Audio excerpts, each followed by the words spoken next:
안녕하세요. 저는 일산 사는 30대 후반의 여자입니다.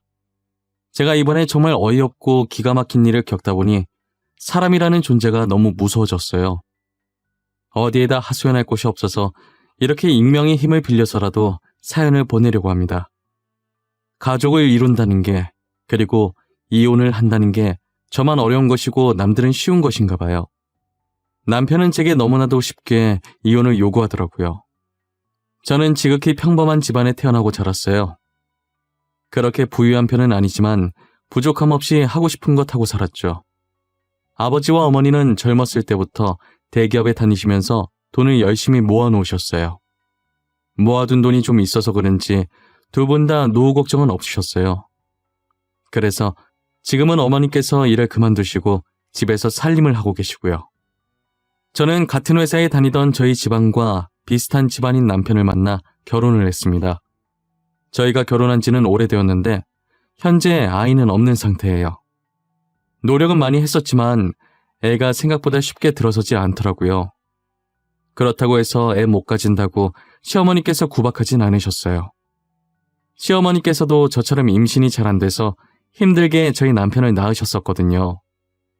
그 마음 누구보다 이해한다면서 너무 조급해하지 말라고 오히려 저를 위로해 주시더라고요. 남편도 제게 조급해할수록 마음만 급해져서 애가 더 안 생길 수도 있다면서 아무 생각 없이 언젠간 오겠지 하는 심정으로 기다려보자고 하더라고요. 저는 정말 이런 시댁 찾기 힘들다며 결혼하길 잘했다고 생각했어요. 하지만 저희 아버지가 사업을 시작하시면서 이런 행복도 길게 가진 못했어요. 아버지께서는 다니던 회사에서 계속 근무하시다가 최근에 그만두고 모아둔 돈 일부를 가지고 사업을 시작하셨어요. 아버지는 손수 직접 팔찌를 디자인하고 만들어서 파셨어요. 처음엔 누구나 그렇듯 매출이 저조했는데 유명 인플루언서가 아버지께서 만든 제품을 착용하고 후기 글을 올린 이후에 그의 팬들에 의해서 입소문이 타서 대박이 난 거예요. 갑자기 늘어나는 주문량에 꿈인지 생시인지 도저히 정신을 못 차리겠다고 하시더라고요. 아버지도 이것도 한철이라면서 지금 이렇게 입소문이 타다가도 금방 수그러들 수도 있다면서 괜한 기대를 품지 않으셨어요. 하지만 아버지가 예상했던 것과는 달리 아버지의 제품들이 꾸준히 사랑을 받고 있더라고요. 나이가 좀 있으신 아버지가 디자인해서 그런지 아무래도 유행에는 뒤처지지만 나름의 유니크한 매력이 있다면서 그게 이 팔찌의 큰 포인트라며 다들 좋아해 주셨어요. 아버지께서는 팔찌를 팔아 버신 돈으로 도움이 필요한 사람들에게 기부도 많이 하셨어요. 미혼모를 위해 분유와 기저귀, 그리고 청각장애인들을 위한 보청기 등등 여러 방면으로 기부를 하셨어요.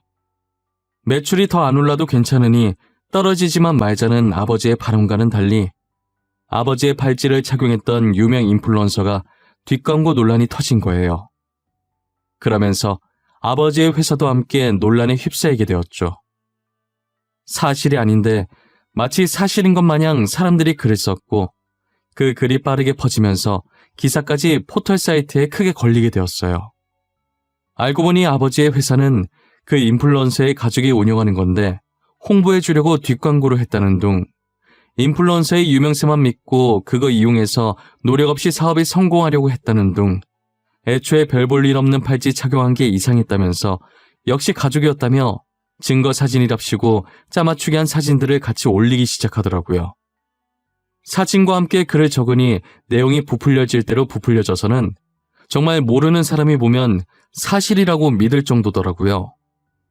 아버지께서는 사실이 아니며 그 인플루언서랑은 아무 관계 아니라고 입장 표명했지만 이미 사람들은 처음 나갔던 기사만 보고 계속 아버지 회사를 불매하기 시작했어요. 결국 아버지 회사는 위태위태한 상태를 유지하고 있었죠. 저는 누명을 벗기 위해서 SNS를 활용해서 해명하기 시작했어요. 하지만 제가 해명을 해도 들으려고 하지 않고 안 좋은 댓글만 쌓이더라고요. 지금 이게 어디서부터 첫 단추를 잘못 꿰인 것인지 전혀 모르겠더라고요. 해명을 하면 할수록 사람들 사이에서는 저도 그 인플루언서의 친척이 되어 있었어요. 오히려 말하면 더 손해인 것 같아서 저도 손을 놓을 수밖에 없었어요. 엎친 데 덮친 격으로 아버지 일 때문에 안 그래도 스트레스 받는데 거기다 남편까지 더하더라고요. 결혼 후에 제가 다니던 회사를 그만두고 다른 회사로 이직을 해서 남편과 퇴근 시간이 달랐어요. 제가 조금 더 늦게 퇴근하는데 집에 들어가자마자 제 얼굴 앞에 종이 한 장을 들이밀더라고요. 다녀왔냐는 인사도 안 해? 이건 뭐야? 이게 무슨 종이인데? 이혼 합의서? 당신, 지금 이게 뭐 하자는 거야? 갑자기 무슨 이혼? 거기에 당신 인적사항 작성하고 도장 찍어. 우리 이혼하자. 지금 장인어른 회사 위태위태하다며 더 늦기 전에 갈라서자. 그게 우리 이혼이랑 무슨 상관인데? 나 아무 잘못한 거 없는데 왜 이혼을 해야 하는데? 다짜고짜 도장 찍으라고 하지 말고 내가 납득할 수 있게 설명을 좀 해봐. 장인어른 회사 조만간 망할 것 같은데 망하면 우리한테도 피해 올 거 아니야. 그러니까 늦기 전에 이혼하자고. 뭐? 우리 아빠 사업이 위태위태하니까 이혼하자고? 그동안 아빠가 당신 부모한테 바친 돈이 얼만데 시아버님 사업 위태할 때마다 우리 아빠가 모아둔 돈으로 도와줬었어. 그런데 지금 당신이 나한테 뭐라고? 그건 고맙게 생각하고 있어. 하지만 우린 당신 가족이 빚더미에 쌓이게 되면 도와줄 돈이 없어. 그리고 잘못하면 우리한테까지 피해 올 수도 있고. 난 피해 입기 싫어. 그러니까 도장 찍어. 남편 입에서 나오는 말들은 하나같이 어처구니가 없었습니다. 이때까지 저희 아버지께서 시아버님 회사가 위태로워질 때마다 가족 좋은 게 뭐냐면서 좋은 마음으로 그동안 모아두셨던 돈을 선뜻 보태주시곤 하셨거든요. 그런데 남편은 도와준 은혜도 모르고 막상 저희 아버지 회사가 위태로워지니 자기는 돈 없어서 못 도와준다고 자기 집안까지 피해받기 전에 이혼을 하자는 거예요. 저는 제가 이제껏 이런 사람과 살았었나 싶고 처음으로 결혼한 게 후회가 되더라고요. 힘든 시기에 돌아서는 사람들과는 인연을 이어가지 말라더니 그게 저희 남편이었어요. 아버지 회사 때문에 제가 이혼당한 걸 알면 아버지께서 속상해하실 것 같은 생각에 눈물이 나더라고요. 그래서 저는 아버지 회사 곧 다시 일어설 거라고 남편을 설득해서 이혼만은 막아보려고 했는데 남편은 들은 척도 안 하고 날마다 이혼 합의서를 제 얼굴 앞에 들이밀었어요. 계속해서 이혼을 강요했지만 제가 이혼을 해주지 않자 점점 폭력적으로 변해가면서 이혼을 서두르는 남편을 보고 있으니 저는 이상한 느낌이 들기 시작하더라고요. 꼭 저와 이혼을 해야 하는 이유가 있는 것처럼 이혼을 서두르려고 하니까 정말 뒷구린내가 심하게 나는 거예요. 저는 제 촉을 믿는 편이라 남편 뒤를 몰래 따라가 보기로 했어요. 그런데 남편이 웬 모르는 여자랑 같이 있는 거예요. 팔짱까지 끼고 서로를 보며 웃고 있는데 누가 봐도 정말 다정해 보이는 커플 같았어요. 역시 이혼을 서두르는 데에는 다 이유가 있을 것 같더라니 저희 아버지 사업이 위태로워 보이니까 저랑 얼른 이혼하고 돈 많은 집안의 상간녀랑 결혼하려고 준비 중이었더라고요. 남편이 저를 버리고 혼자만 행복하려는 꼴이 정말 보기 싫었어요. 그래서 저는 상간녀와 같이 있는 모습을 사진으로 몰래 찍어놓기 시작했어요. 그날 남편이 잘 때 휴대폰을 확인했고 카톡을 보니 둘이서 아주 깨가 쏟아지더라고요. 상간녀와 남편이 주고받았던 사랑 가득한 카톡을 찍어서 몰래 저한테 보내놓았습니다. 그리고 상간녀의 전화번호도 제 폰에 저장시켜놨어요. 저는 상간녀에게 남편에 대해 할 말이 있으니 카페에서 잠깐 보자고 했어요. 저한테 희창 오빠에 대해 할 말이 있다고 하셨잖아요. 근데 저희 오빠는 어떤 관계신가요? 아, 혹시 오빠 친척분이신가요? 저 김창희 씨 아내 되는 사람인데요. 그쪽이 지금 저희 남편이랑 만나고 계신 것 같던데 그 사람이 유부남인 건 알고 있었나요? 아니면 유부남인 줄 모르고 만나신 건가요? 네? 그게 무슨 소리세요? 오빠가 유부남이라니요? 거짓말 치지 마세요. 오빠가 저한테 그동안 연애에 관심이 없어서 아직 결혼 못했다고 했단 말이에요. 그럼 그쪽은 김창희 씨가 유부남이었다는 사실을 정말 모르셨어요? 저 오늘 변호사 만나서 이혼 소송하고 당신은 상간녀 소송하려고 미리 알고 있으라고 말하러 온 거예요. 지금 거짓말하는 거 아니죠? 저 정말 몰랐어요. 믿어주세요. 저도 피해자예요. 어쩐지 결혼하자고 말만 하고 날짜 잡으려고 하면 계속 미루더라고요. 상간녀는 남편이 유부남이었던 걸 전혀 몰랐던 눈치더라고요. 제게 제 차 사실이냐고 확인을 하길래 제가 미리 발급받은 가족관계 증명서를 보여주면서 남편과 혼인관계임을 증명하니 그제서야 믿기 시작하더라고요. 상간녀는 정말 몰랐다고 당장 헤어지겠다면서 자신도 피해자니 고소는 하지 말아달라고 하더라고요. 저는 여자에게 상간녀 소송은 걸지 않았고 남편한테 이혼 소송만 걸고 집으로 돌아왔어요. 남편은 상간녀에게 이별 통보를 받았는지 집에 오자마자 저를 쥐잡듯 잡기 시작하더라고요. 당신이 한 짓이야? 당신 도대체 그 사람한테 뭐라고 짓거린 거야? 지금 제정신이야? 내 인생 망치려고 작정했어? 쳐 놔두고 바람핀 사람이 어디서 큰 소리야? 그래, 내가 했다. 왜? 나는 뭐 가만히 당하고만 있을 줄 알았니? 내가 그렇게 만만해 보였어? 당신이 다시 그 사람한테 가서 말해. 낮에 한 말 다 거짓말이었다고 당장 말하라고! 끝까지 뻔뻔한 거 봐. 내가 누구 좋으라고 그렇게 해야 되는데?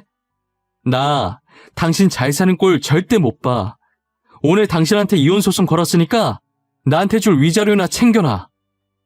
남편이 아무리 소리를 질러도 제가 눈 하나 깜짝 안 하자 말로는 안 될 것 같았는지 결국 손을 올려서 그대로 제 뺨을 때리더라고요. 제가 헤어지게 만들었으니 분명 싸움이 격해질 거라는 걸 저는 미리 예상했었거든요. 그래서 혹시나 하는 마음에 안방 행거에 걸린 옷 사이에 카메라를 넣어놓고 있었어요. 저는 이걸로 폭력죄까지 추가시킬 거라고 남편한테 소리 질렀어요. 저는 남편에게 이혼 소송으로 위자료를 받아냈지만 폭행죄는 뺨 때린 게 다고 초범이기도 해서 징역까지 안 가고 벌금형으로 끝났더라고요. 그 뒤로도 남편은 정신을 못 차리고 돈 많은 여자 한번 물어보겠다고 여러 여자들을 만나고 있다고 하더라고요. 다행히 저희 아버지는 뒷광고 논란으로 잠적했던 유명 인플루언서가 아버지와 친척도 아니고 일면식도 없다고 해명을 해주면서 어느 정도 논란이 잠재워졌어요. 그리고 이러려고 아버지께서 이제껏 선행을 해왔던 것은 아니었지만 이때까지 아버지의 도움을 받으셨던 분들이 글을 써주셨더라고요. 아버지께서 그동안 남모르게 선행을 해왔다는 여러 증인들과 증거 사진으로 인해 오히려 전보다 더 좋은 이미지로 거듭날 수 있었어요. 아버지께서 위태로운 회사를 쉽게 포기하지 않고 끝까지 버텨주셔서 다시 일어날 수 있었어요. 저였다면 더 많은 빚을 지기 전에 진작에 포기했을 텐데 저는 아버지가 정말 대단해 보였어요. 기부를 많이 했던 덕분에 회사 이미지가 좋아져서 그런지 유명해지기 시작했을 때보다 훨씬 높은 매출률을 보였어요. 아버지는 지금도 여전히 어려운 분들이 계신 곳에 기부를 열심히 하고 계세요. 따뜻한 사회를 만드는 것이 아버지의 오랜 꿈이셨다고 이제라도 이룰 수 있게 돼서 뿌듯하다고 하셨어요. 아버지가 다시 일어났다는 소식이 남편 귀에도 들어갔는지 정말 속보이게 제 주변을 계속 기웃거리기 시작하더라고요. 저는 그런 남편에게 눈길조차 주지 않았습니다. 아버지 사업 다시 잘 되신다며? 소식 들었어. 정말 다행이다. 망하면 어쩌나 걱정했는데 예전보다 훨씬 유명해지셨더라. 당신이 걱정을 했다고? 입에 침이나 바르고 거짓말을 해. 이제라도 나 찾아오면 당신한테 콩고물이라도 떨어질 거라고 생각하는 거야?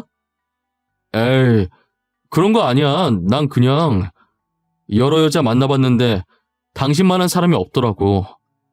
그래서 당신이랑 다시 잘해보려고 그러지. 누가 당신 받아준다고 했어? 진짜 웃긴다. 도대체 어디서 나오는 자신감이야? 당신만 잘해볼 마음 있으면 뭐해. 내가 당신 받아줄 마음이 없는데. 그래도 우리 한때 사랑했잖아. 같이 살 맞대며 살아온 정이 있는데 너무 차갑게 그러지 마. 당신 원래 따뜻한 사람이었잖아. 나 따뜻한 사람이야. 당신만 빼고. 나를 이렇게 만든 사람이 누군데 그래? 집 가야 되니까 방해하지 말고 저리 꺼져. 다신 내 회사 앞에 기웃거리지 마. 신고할 거니까. 제가 경찰에 신고할 거라고 하니 무서웠는지 그 뒤로는 안 나타나더라고요.